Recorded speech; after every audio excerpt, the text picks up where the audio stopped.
can imagine from what I say that my poor sister Julia and I had no great pleasure in our lives. No servant would stay with us, and for a long time we did all the work of the house. She was but 30 at the time of her death, and yet her hair had already begun to whiten, even as mine has. Your sister is dead, then? Yes, she died just 2 years ago, and it is of her death that I wish to speak to you.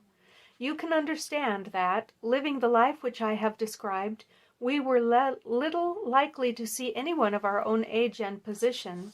We had, however, an aunt, my mother's maiden sister, Miss Aronia Westphale, who lives near Harrow, and we were occasionally allowed to pay short visits at this lady's house.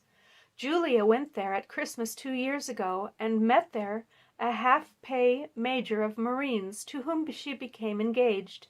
My stepfather learned of the engagement when my sister returned, and offered no objection to the marriage, but within a fortnight of the day which had been fixed for the wedding, the terrible event occurred which has deprived me of my only companion. Sherlock Holmes had been leaning back in his chair with his eyes closed and his head sunk in a cushion, but he half opened his lids now and glanced across at his visitor. "Pray be precise as to the details," said he. "It is easy for me to be so, for every event of that dreadful time is seared into my memory. The manor house is, as I have already said, very old, and only one wing is now inhabited. The bedrooms in this wing are on the ground floor, the sitting rooms being in the central block of the building. Of these bedrooms, the first is Dr. Roylott's, the second my sister's, and the third my own. There is no communication between them, but they are all open out into the same corridor. Do I make myself plain?" "Perfectly so." The windows of the 3 rooms open out upon the lawn.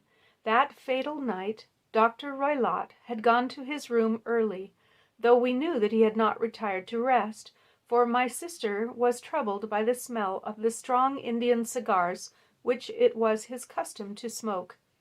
She left her room, therefore, and came into mine, where she sat for some time chatting about her approaching wedding. At 11 o'clock she rose to leave me, but she paused at the door and looked back. "Tell me, Helen," she said, "have you ever heard anyone whistle in the dead of night?" "Never," said I.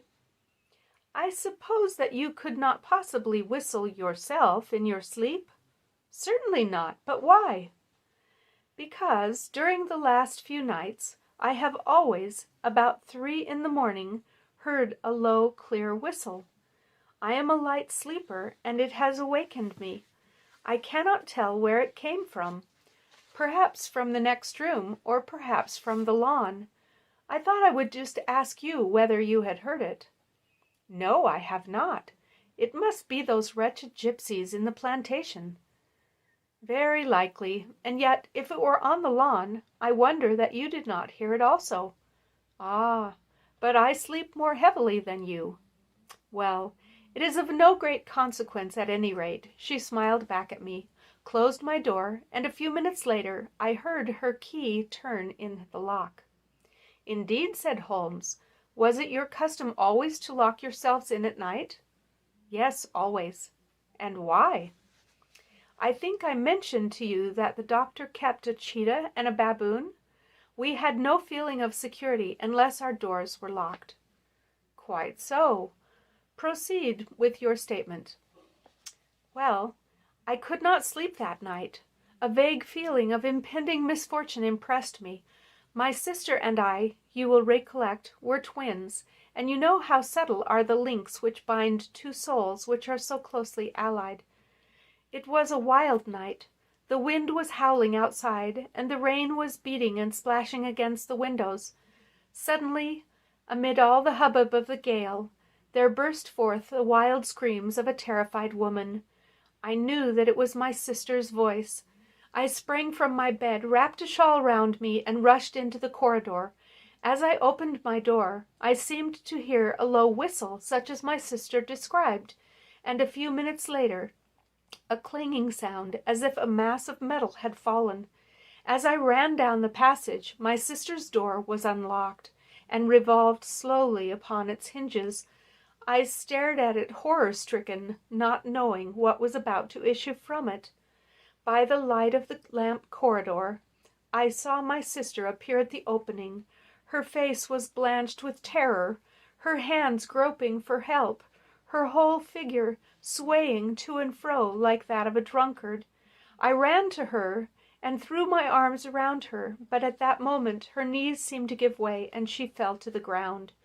She writhed as one who is in terrible pain, and her limbs were dreadfully convulsed. At first I thought that she had not recognized me, but as I bent over her, she suddenly shrieked out in a voice which I shall never forget, "Oh, my God, Helen, it was the band, the speckled band!"